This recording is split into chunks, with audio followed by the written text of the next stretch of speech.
الله الرحمن الرحيم. الحمد لله رب العالمين، والصلاة والسلام على سيد الأنبياء والمرسلين وخاتم النبيين سيدنا محمد وآله وصحبه أجمعين،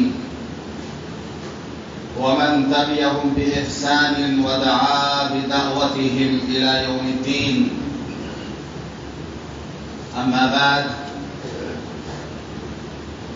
عن أوس بن أوس رضي الله عنه قال: قال رسول الله صلى الله عليه وسلم: إن الله عز وجل حرم على الأرض أجساد الأنبياء، أو كما قال عليه الصلاة والسلام.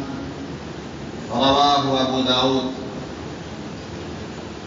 اللهم صل على محمد وعلى آل محمد وبارك وسلم. میرے بھائیوں، بزرگوں، دوستوں، انسان کا یہ جسم مٹی سے بنا ہے اور مٹی ہی میں مل جائے گا. قبر میں جانے کے بعد یہ آنکھیں جنہیں سرما اور کاجل سے مزین کیا جاتا تھا، یہ رخسار اور زلفیں جن کو حسین و جمیل بنانے کی کوشش کی جاتی تھی، یہ پیٹ جس کے بھوک کو مٹانے کے لیے کئی طرح کے جتن کیے جاتے تھے، قبر میں جانے کے بعد یہی آنکھیں پھوٹ جائیں گی. ان کا پانی چہرے پر بہے گا، چہرے کا گوشت ادھر چکا ہوگا، بال گل کر خود بخود اکھڑ جائیں گے، پیٹ بدبودار ہو کر پھٹ جائے گا جسے کیڑے کھائیں گے. یہ ایک حقیقت ہے جس کو ہم اس دنیا میں بھولے بیٹھے ہیں، فراموش کر بیٹھے ہیں. کئی بار ہم نے دیکھا کہ جن کا مشین بدن تھا، معطر کفن تھا، جو قبر کہن ان کی اکھڑی تو دیکھا، نہ عضو بدن تھا نہ تار کفن تھا. اسی کی طرف متوجہ کرنے کے لیے اللہ کے رسول صلی اللہ علیہ وسلم فرماتے تھے: کوئی دن ایسا نہیں گزرتا،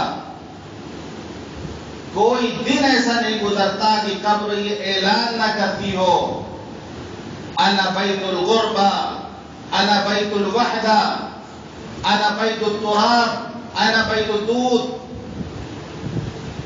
قبر فصیح و بلیغ انداز میں کہتی ہے: میں مسافرت کا گھر ہوں، میں تنہائی کا گھر ہوں، میں مٹی کا گھر ہوں، میں کیڑے مکوڑے کا گھر ہوں. آپ نے فرمایا: انما القبر، قبر یا تو ریاض الجنہ، جنت کے باغوں میں سے ایک باغ ہے، روضۃ من ریاض الجنہ.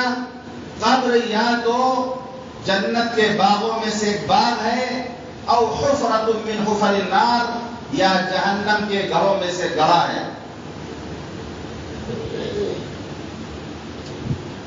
لیکن بہت خوش نصیب ہوتے اللہ کے وہ بندے کہ جن کا جسم قبر میں بھی محفوظ رہتا ہے. نعت سنے ہوں گے آپ بہت مرتبہ: زمین میلی نہیں ہوتی، زمن میلا نہیں ہوتا.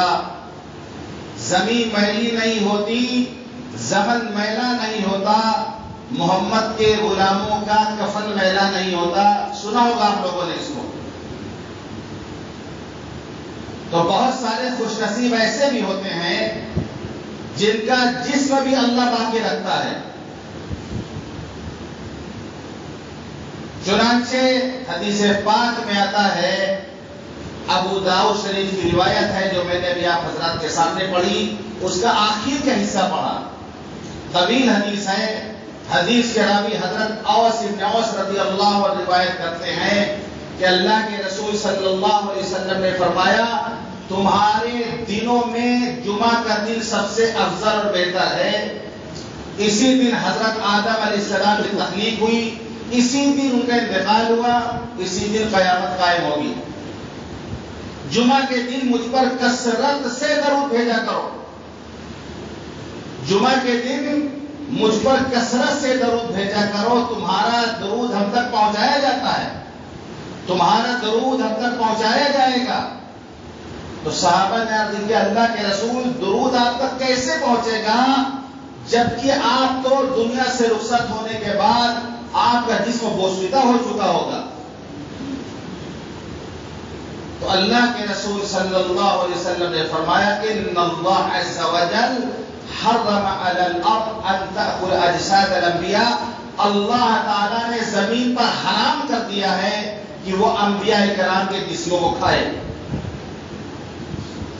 اہل سنت والجماعت کا عقیدہ یہ ہے کہ تمام انبیاء کرام اپنے جسموں کے ساتھ، اپنے انہی جسموں کے ساتھ قبر میں آرام فرما ہے اور ان کو ایک طرح کی برزخی حیات حاصل ہے،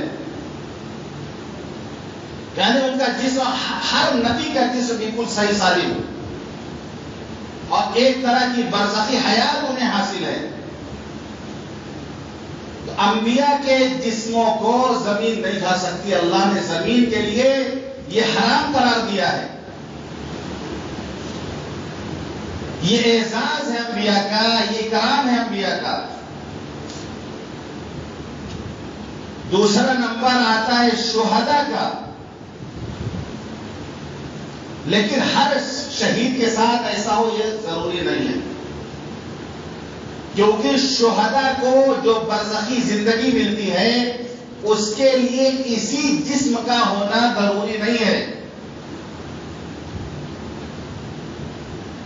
لیکن پھر بھی ایسے واقعات بھرے پڑے ہیں کہ سال ہر سال کے بعد، زمانہ گزرنے کے بعد اگر ان کی قبر کھل گئی تو ان کا جسم محفوظ تھا، لوگوں نے اپنی آنکھوں سے دیکھا، تو شہداء کا جسم بھی محفوظ رہتا ہے۔ چنانچہ غزوہ احد میں صحابہ کرام جو شہید ہوئے تھے تو ایک قبر میں کئی صحابہ کو اللہ کے رسول صلی اللہ علیہ وسلم نے دفن کیا تھا۔ حضرت جابر رضی اللہ عنہ کے والد حضرت عبداللہ ابن عمرو ابن حرام اور حضرت عمرو ابن الجموح معذور تھے پیروں سے، اس کے باوجود جنگ میں گئے، بچوں کے منع کرنے کے باوجود کہ اللہ نے آپ پر جہاد فرض نہیں کیا، معذور ہیں، پیر سے معذور تھے، کہنے لگے مجھے جانے دو، مجھے شہادت کا شوق ہے، شاید میں اپنے اسی معذور اور لنگڑے پیر سے میں جنت میں چلوں، اور گئے ہیں احد کے میدان میں شہید ہو گئے ہیں۔ دونوں صحابی کو اللہ کے رسول صلی اللہ علیہ وسلم نے ایک قبر میں دفن کیا۔ 39 سال کے بعد حضرت امیر معاویہ رضی اللہ عنہ کے زمانے میں مدینہ منورہ میں سیلاب آیا،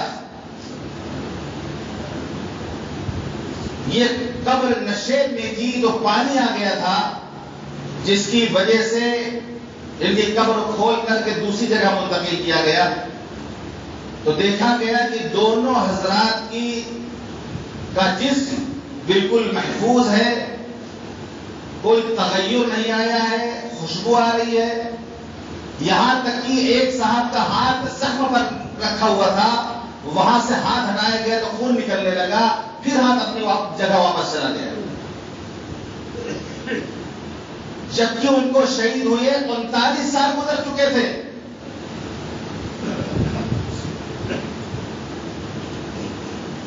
اسی طریقے سے علامہ جلال الدین سیوطی رحمۃ اللہ علیہ نے لکھا ہے کہ بصرہ میں ایک ٹیلے پر 7 قبریں ظاہر ہو گئی.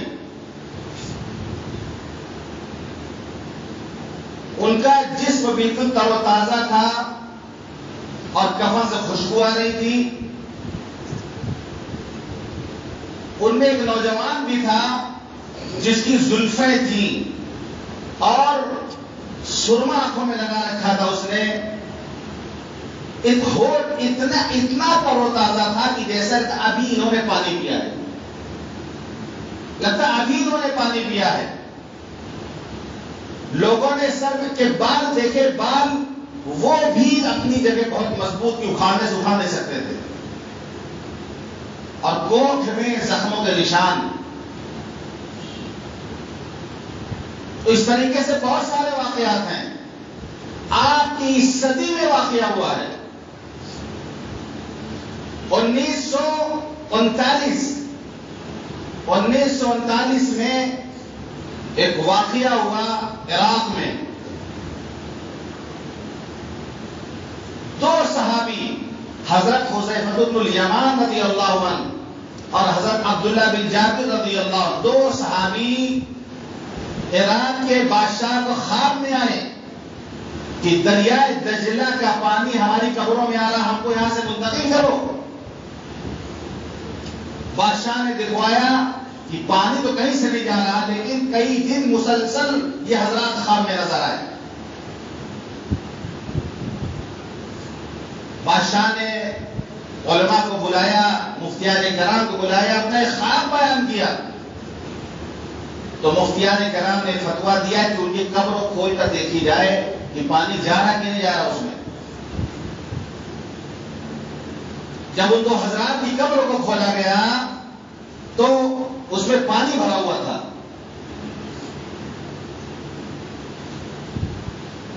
اب یہاں سے منتقل کیا جائے, دوسری جگہ قبر تیار کی گئی. اس کی ایک شہرت ہوئی کہ 2 صحابہ کرام کا جسم 1400 سال گزرنے کے باوجود بالکل محفوظ, کوئی تبدیلی ان میں نہیں آئی. حج کا مہینہ تھا, وہ حج کا موسم تھا.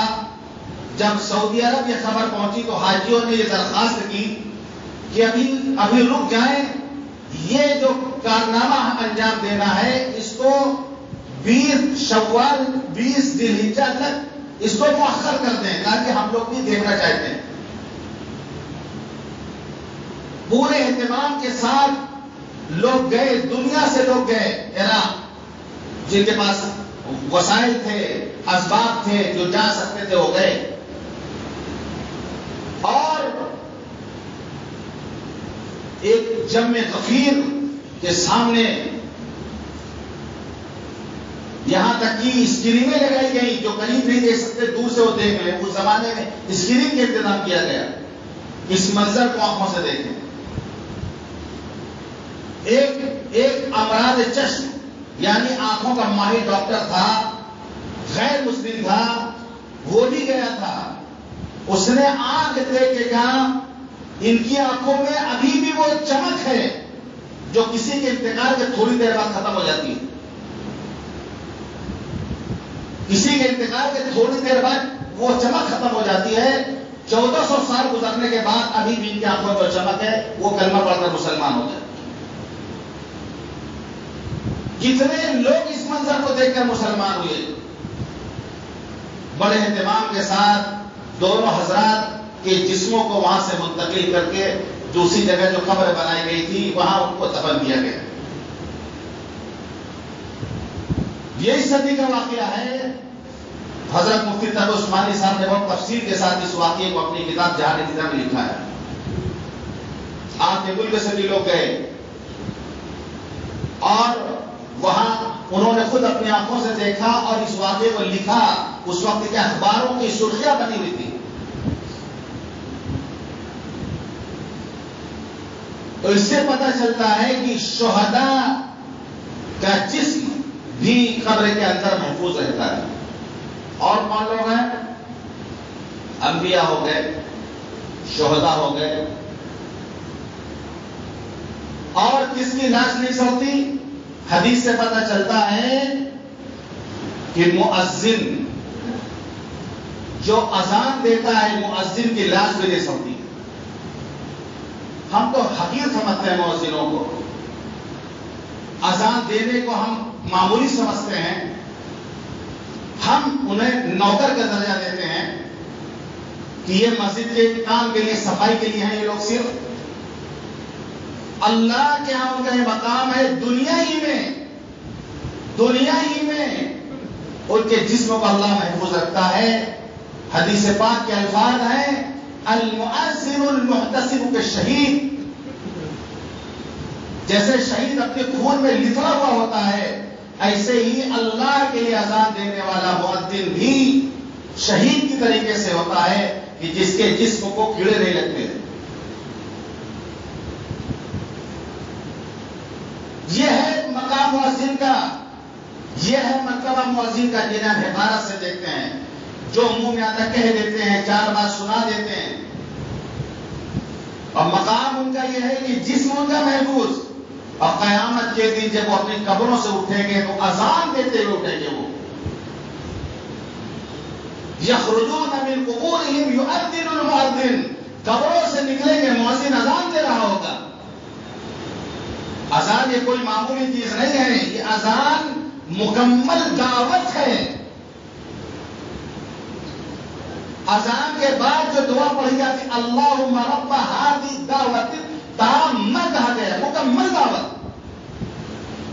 تام یعنی مکمل. اللہم رب ہذہ الدعوۃ التامہ، اذان کو مکمل دعوت کہا گیا ہے. جو 5 مرتبہ مکمل دعوت دے رہا ہو اس کا کیا مقام اللہ کے نظر میں ہوگا. حدیث پاک میں آتا ہے من اذن 7 سنین محتسبا کتب له براءۃ من النار. جو 7 سال اخلاص کے ساتھ اذان دے اللہ اس کو جہنم سے بری کر دیتا ہے. جہنم سے برات کا پروانہ اس کو عطا ہو جاتا ہے. 7 سال جو اذان دیتے ہیں. اور ہم لوگ ان مسجدوں میں 30 سال اذان آدمی دے رہا، ہم اپنی زبان سے اس کو بری نہیں کرتے ہیں، اپنے الفاظ سے اس کو بری نہیں کرتے ہیں.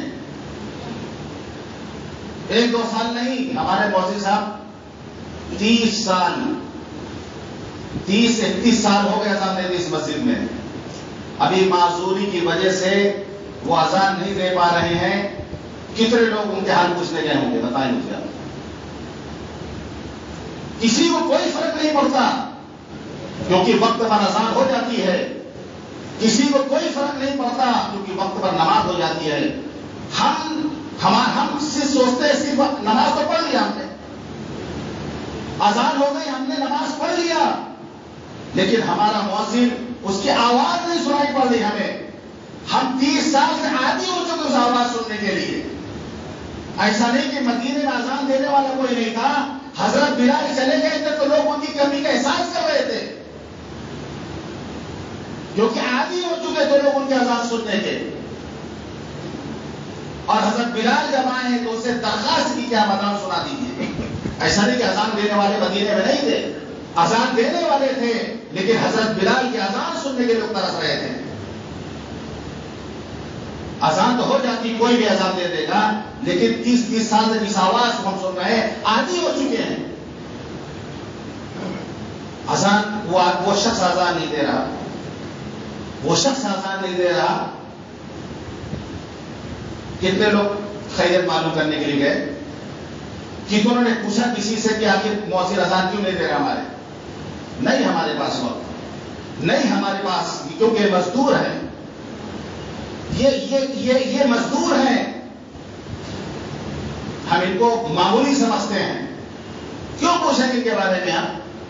یہ تو ملازم ہیں. ایک ذہن و دماغ میں خناس سے بیٹھا ہوا ہے کہ امام اور مؤذن یا عالم اگر وہ تنخواہ لے کر کے یہ کام کر رہے ہیں تو اللہ کے لیے نہیں ہوا. یہ غلط فہمی ہے. ارے کون اللہ کے لیے تنخواہ کو لیتے ہیں؟ وہاں صاحب آدمی اگر اپنی ضرورت کے لیے تنخواہ لیتا ہے برائے نام تو اللہ کے لیے وہ اذان نہیں دے گا، یا اللہ کے لیے نماز نہیں پڑھائے گا، یا اللہ کے لیے بچوں کو تعلیم نہیں دے گا؟ ایک شیطان نے ذہن میں بات ڈال اپنی تنخواہ لیتے ہیں اللہ کے لیے کہانیاں. تو یہ غلط فہمی نکال دیجئے. اخلاص ایک الگ چیز ہے، وہ اندر کی چیز ہے. اللہ جانتا ہے کون کتنا مخلص ہے. ہم کسی پر فتویٰ نہیں لگا سکتے کیونکہ اخلاص نظر نہیں آتا، تقویٰ نظر نہیں آتا. ہم کسی پر فتویٰ نہیں لگا سکتے کہ کتنا بڑا متقی ہے. ایک شخص ایک بزرگ کے پاس گئے، کہنے لگے کہ حضرت میرے لیے دعا کر دیجیے کہ میں ولی بن جاؤں اور لوگ مجھے ولی نہ سمجھیں. میں ولی بن جاؤں اور لوگ مجھے ولی بھی نہ سمجھیں. فرمایا مسجد کے امام بن جاؤ، اتنا تانا لوگ تمہیں دیں گے اس کو برداشت کرو گے، ولی بن جاؤ گے، کوئی تمہیں ولی سمجھے گا بھی نہیں. ولیوں کو تلاش کریں گے، باہر جا کر ولیوں کو تلاش کریں گے. ان کی مسجدوں میں ولی موجود، امام کی شکل میں، مؤذن کی شکل میں، خادم کی شکل میں، لیکن ان کو ولی نہیں سمجھیں گے وہ. جبکہ وہ ولایت کے مقام پر تانا سن سن کر کے فائز ہو چکے ہوں گے. حضرت مرزا مظہر جانے جانا رحمت اللہ علیہ کی بیوی اتنا تانا کہتی تھی ان کو، اتنا صلوات سناتی تھی ان کو، اتنا برا بھلا کہتی تھی ان کو. مرید نے کہا حضرت طلاق دے دیجیے. فرمایا اسی کی باتوں پر صبر کی وجہ سے تو اللہ نے مجھے اس مقام تک پہنچایا ہے. 7 سال اگر کوئی اللہ کے لیے اذان دیتا ہے، اللہ اس کو جہنم سے آزادی کا پروانہ عطا فرما دیتا ہے. کل قیامت کے دن مؤذن کی آواز جہاں تک جاتی ہے، انسان جنات ہر ایک چیز اللہ کے حضور میں مؤذن کی گواہی دے گی. مشک کے تیلوں میں بٹھایا جائے گا مؤذن کو، مشک کے تیلوں میں بٹھایا جائے گا. یہ اکرام ہوگا، یہ اعزاز ہوگا. اللہ کے رسول نے فرمایا کل قیامت کے دن سب سے اونچی گردن والے مؤذن ہوں گے. المؤذنون اطول الناس یوم القیامہ، مؤذن سب سے اونچی گردن والے ہوں گے، یعنی ان کا مقام سب سے بلند ہوگا. مشک کی تیلوں پہ اللہ بٹھائے گا. تو دنیا میں بھی ایسا ہے مؤذن کے ساتھ کہ اس کا جسم کیڑے نہیں لگتے. قبر سے اٹھے گا، اذان دیتا ہوا اٹھے گا. جہنم سے آزادی کا پروانہ اس کو مل چکا ہوگا. مشک کی کیڑوں پہ اللہ اس کو بٹھائے گا. انسان جنات سارے مقتدی یہاں چاہے گواہی نہ دیں، لیکن وہاں سب گواہی دیں گے کہ ہائے اللہ یہ دعوت دیتا تھا یہ 5 مرتبہ. ہم ان کے مقام کو سمجھیں، ان کے مرتبے کو سمجھیں. یہ نوکر نہیں ہے، حکم صادر کر دیا جاتا ہے ان کے اوپر، آرڈر جاری کر دیا جاتا ہے ان کے اوپر. یہ نوکر نہیں ہے، یہ دین کے خادم ہے، یہ مسجدوں کے خادم ہے. ان کا احترام کرنا چاہیے. اسی طریقے سے بعض نئی روایات میں آتا ہے کہ جو شخص قرآن سے جس کا تعلق ہوگا، قرآن سے جس کا شغف ہوگا، اس کے بھی جسم کو اللہ محفوظ رکھے گا. جیسے حافظ قرآن، عالم دین، یا وہ شخص جو خود تلاوت کرتا ہے. زکریا شیخ میں حافظ جمال الدین کی مسجد ہے، روانی ہوٹل کے بغل میں حافظ جمال الدین کی مسجد. حافظ جمال الدین بڑے بزرگ تھے. حضرت سید احمد شہید رحمۃ اللہ علیہ رائے بریلی سے کلکتہ تشریف لائے تھے. بزرگ حج کرنے جا رہے تھے. جہاں پر مسجد نخودا بنی ہوئی زکریا اسٹریٹ میں، وہاں پر منشی امین الدین صاحب ایک مالدار تھے، ان کا مکان تھا، وہاں پر ان کا قیام ہوا تھا. اس وقت مسجد نہیں تھی. انہی کے خلیفہ حافظ جمال الدین صاحب، جن کی مسجد ہے چھوٹی مسجد کے نام سے غالباً لوگ کہتے ہیں اس کو، قاری یوسف صاحب. آپ لوگوں نے دیکھا ہوگا کہ بوڑھے کو یہاں کانچ گیٹ کے پاس کئی سال پہلے بیٹھے ہوئے دیکھا ہوگا آپ لوگوں نے. ابھی ہفتہ 10 دن پہلے ان کا انتقال ہوا ہے. اللہ کروڑ جنت نصیب فرمائے، اللہ ان کے درجات بلند فرمائے، ان کے سیاح سے درگزر فرمائے، شہداء، انبیاء، صدیقین، صالحین کے ساتھ ان کا حشر فرمائے. ہزار شاگرد ان کے، پورے بنگال میں ہزاروں کی تعداد، جنازہ میں انسانوں کی بھیڑ. یہاں بیٹھے تو کوئی پہچانتا نہیں تھا کون ہے اللہ کا بندہ. آپ کسی مسجد میں بیٹھتے تھے، 3-4 آدمی کے علاوہ کوئی کے پاس نہیں بیٹھتا تھا. جنازے میں ہزاروں کی بھیڑ، پورا میدان کھٹا کر بھر گیا. پورے بنگال سے لوگ آئے مٹی دینے کے لیے. انہوں نے خود ہم سے بتایا یہ واقعہ کہ بہت پہلے حافظ جمال الدین صاحب کی قبر ہے مانک تلا قبرستان میں. جانتا کو مانک تلا قبرستان اس کو کوئی نام دیتے ہیں. مانک تلا قبرستان میں ان کی قبر ہے حافظ جمال الدین صاحب کی. بہت سال پہلے ان کی قبر کھل گئی تھی تو دیکھنے والوں میں میں بھی تھا. میں نے دیکھا اور لوگوں کی بھیڑ تھی, کلکتے کے لوگ جمع تھے. جسم بھی بالکل نیا نیا تھا, کفن بھی بالکل نیا نیا تھا, جسم بھی بالکل تر و تازہ تھا اور مشک اور اتنے خوشبو آ رہی تھی. اس دن مجھے یقین ہو گیا کہ حافظ قرآن کی لاش سونپی نہیں. میں نے نیت کر لیا کہ میں بھی حافظ قرآن بنوں گا. سچی نیت کی تھی, خود حافظ بنے, ہزاروں کو حافظ انہوں نے بنایا. وہاں کے کلکتے میں واقعہ ہوا کہ جس وقت تر و تازہ تھا بالکل. تو حافظ نہیں بن سکتے, حافظ قرآن کا احترام تو کر سکتے ہیں. حافظ قرآن کا احترام تو کر سکتے ہیں. حدیث کی کتاب ترجمان السنہ اس کے مصنف ہیں بدر عالم میرٹھی رحمۃ اللہ علیہ. سعودی عرب میں رہتے تھے, ان کا انتقال ہو گیا, ان کو دفن کر دیا گیا. وہاں کا سسٹم یہ ہے کہ ہر 3 سال پہ قبروں کو برابر کر دیا جاتا ہے تاکہ دوسروں کو دفن کیا جائے. جب ان کی قبر کھولی گئی حافظ مولانا بدر عالم صاحب کی, تو دیکھا جثته لم تتغیر وکفن لم یبلا, ان کا جسم بالکل کوئی تبدیلی نہیں آئی تھی اور کفن بھی وہ سیدھا پرانا نہیں ہوا تھا. ان کو پھر اسی طرح دفن کر دیا گیا. ان کے بیٹے سے پوچھا گیا بات کے بارے میں. فرمایا میرے والد حافظ قرآن کو بہت احترام کرتے تھے. فرماتے تھے جس طرح قرآن کی طرف پیر پھیلانا بے ادبی ہے, اسی طرح حافظ قرآن کی طرف بھی پیر پھیلانا بے ادبی ہے, کیونکہ اس کے سینے میں قرآن ہوتا ہے. میرے والد پوری زندگی کسی حافظ قرآن کی طرف پیر پھیلا کے نہیں بیٹھتے تھے. عالم بنو, طالب علم بنو, اسے محبت کرنے والوں بنو. عالم نہیں بن سکتے, طالب علم بنو.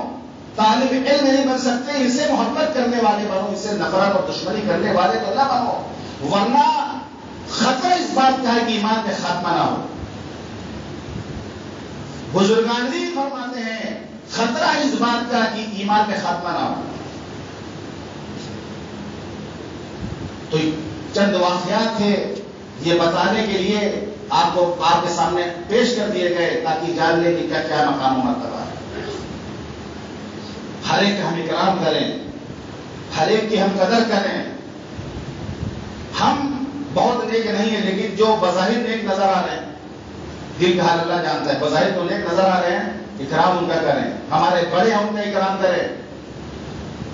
احب الصالحین ولست منهم لعل اللہ یرزق لی صلاحا. عربی شاعر کہتا ہے میں نیک لوگوں سے محبت کرتا ہوں, خود نیک نہیں ہوں.